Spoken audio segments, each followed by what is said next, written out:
On continue. Baruch Shomer Avtachato, l'Israël, Baruchu, Shakadosh Baruch Hu, Chishev et Aketz, la Asot. D'accord? Combien de temps on devait, donc, on bénit Hachem d'avoir tenu sa promesse? C'est quoi la promesse? C'est quoi la promesse? Alors, il y a eu deux promesses. La première, c'est qu'on devait être esclave pendant 400 ans sur une terre étrangère, mais à la fin, Hachem, il a promis qu'il nous sortirait, il nous libérerait de cette terre. Il a fait aussi notre promesse que la nation qui nous asservirait, elle serait jugée aussi. D'accord? Sur les trois choses, il y a de quoi dire. Maintenant, comment on peut dire que il a tenu sa promesse? C'est pas vrai? Pourquoi? Combien de temps on devait rester en Égypte? Combien de temps on est resté? Alors? Il y a une réduction. Comprenez? On aurait dû rester 400 ans, on est resté 210. Combien il manque? Il manque 190 ans. Où est-ce qu'ils sont 190 ans? Alors qu'est-ce qu'on dit ici, là-bas, que je me qu'est-ce qu'il a fait? Chishev et Aketz. C'est quoi Chishev et Aketz? Il a recalculé le moment où on devait sortir. Juste une parenthèse, combien il manque, on a dit? Combien d'années? 190. C'est quoi? C'est quoi la gamatria du mot Ketz? Ketz, c'est combien Ketz? Kouf, combien? Et Tzadik? 190. Donc Hachem, il a été Mechashev le Ketz. Il a recalculé le moment. Donc il a fait une réduction de 190 ans. Maintenant, en vérité, c'est très problématique. Pourquoi c'est problématique? Maintenant, imaginez-vous, vous êtes en Égypte. Je vais vous dire un truc, il y a besoin de beaucoup d'émouna, il faut comprendre la finesse de la chose. On est en Égypte et on doit rester 400 ans. N'est passé que combien? Ouais, que 210 ans. Vient Moshe et il vient nous annoncer qu'on va sortir d'Égypte. Qu'est-ce qu'on devrait lui dire, nous? Imposteur, exactement. C'est pas le moment. On doit dire 400 ans, il est 210 là, il n'est pas au garde. C'est pas le moment. Alors, pourquoi ils ne sont pas dit imposteurs? Ça, c'est une question. C'est une question. Comment ils ont su que Moshe, c'était lui le Mashiach, le Messie? Avant de donner les signes, là-bas, à Yosef, il leur a promis que viendra quelqu'un qui va le libérer, Pakot Pakadoti. Et là-bas, ils avaient une massorette. C'est quoi une massorette? Ils avaient une transmission que le Messie, enfin, je ne vais pas dire le Messie, on va dire le libérateur,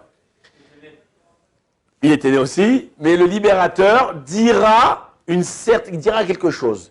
Et celui qui dira ça, on saura que c'est lui.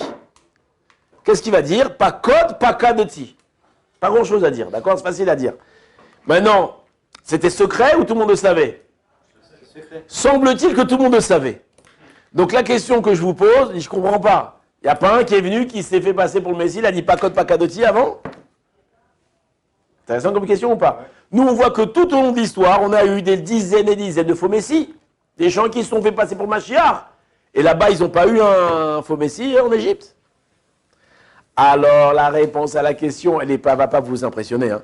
La réponse à la question, c'est qu'ils avaient une massorette, ils avaient aussi une transmission qu'il n'y aurait pas de faux Messie. Ils savaient que celui qui va le dire, ça sera lui le Messie. Donc, quand Moshe Rabbeinu, il vient et il leur dit, pas comme ils savent que c'est lui, mais il y a un problème, c'est pas l'heure. On a dit 210 ans, vous savez qu'il manque 190 ans? Le Rav Yitzhak Blazer, on raconte une histoire qu'ils lui ont un jour, dans sa communauté, il y avait des gens riches. Et il a fait un cours, il parlait du Messie, de la sortie d'Égypte, du Mashiach, etc. Et là-bas, Chazal, ils nous disent que le Mashiach viendra Kale Pruta Minakis, jusqu'à que les poches sont vides, on traduit. C'est-à-dire que le Mashiach viendra quand nos poches seront vides. Qu'est-ce que ça veut dire, seront vides? On sera tous fauchés. Quand tout le monde sera fauché, alors le Mashiach viendra. Ça, c'est un des signes du Mashiach. Ça se vit en ce moment ou pas? Non. Pas tellement. Oui, non? Ah, Baruch Hashem, on a des rentiers ici, ils sont pas... Ouais, pas de mal, qu'est-ce qu'il y a? Enfin, Baruch Hashem, pas de mal. Que Dieu il te donne, il te rajoute, il n'y a pas de problème. Pourquoi? Ça va. En tout cas, le Rav Yitzhak Blazer, il raconte ça. Et il y a un notable, un homme très riche, il dit, mais dans la ville ici, il y a des gens qui sont très très riches. Alors peut-être que c'est à cause de nous que le Messie ne vient pas, parce que nous, nos poches, elles ne sont pas vides. C'est une question ou pas? Nous retenons le Mashiach, à cause de nous, Mashiach, il ne vient pas. Qu'est-ce qu'il leur a répondu, le Rav Yitzhak Blazer? Il dit, cette question-là, c'est exactement la même question que les Bnei Israël, ils avaient en Égypte. Quand il est arrivé, Moshe Rabbeinu, après 210 ans, ils ont dit, c'est pas le moment.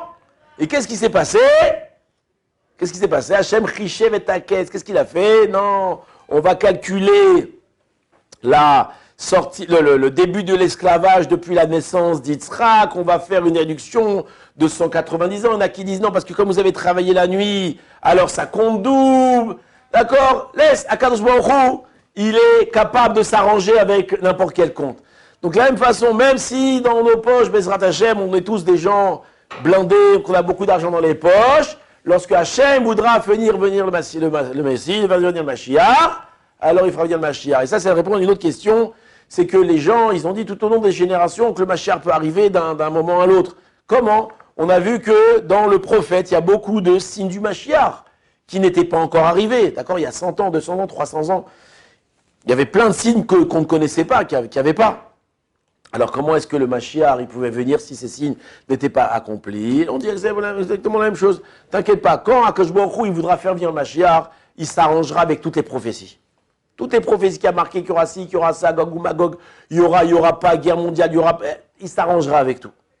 D'accord? Et même s'il y a marqué qu'à la fin des temps, il y aura la guerre, etc., si Akadosh Baruch Hu, il a envie d'envoyer le Mashiach Berahamim, avec la miséricorde sans que, comment il disait, il arrive Mashiach en sang comme ça, j'ai sauvé le monde. D'accord, il sera capable de le faire. Comme le Rav Isser Zalman Meltzer, il disait, vous savez qu'ici, le Rav Isser Zalman Meltzer sur l'avenir du Mashiach, il disait, comment est-ce que le Mashiach va venir? Vous savez comment il va venir le Mashiach? Il dit, moi je serai en train d'étudier, comme ça il parlait à sa femme, moi je serai en train d'étudier, et toi tu seras parti faire les courses au marché, et tu reviendras, et tu me diras, Isser, le Mashiach est arrivé. Et moi je viendrai, je mettrai mon habit, et j'irai accueillir le Mashiach. Comme ça avec le sourire, sans guerre atomique, sans bagarre, sans le super-héros qui arrive à la fin, on sent, il a sauvé l'univers. Pas besoin de tout ça. Ah, ça contredit les prophéties, t'inquiète pas, le bon Dieu il s'arrangera avec toutes ces prophéties-là. Donc de la même façon, Chishev et Taketz, maintenant mis à part ça, on a expliqué, le jour, la nuit, etc. Mais Zat Hashem Kashem, il nous envoie le Mashiach, sans guerre atomique, sans rien du tout, avec le sourire, et tout ira bien.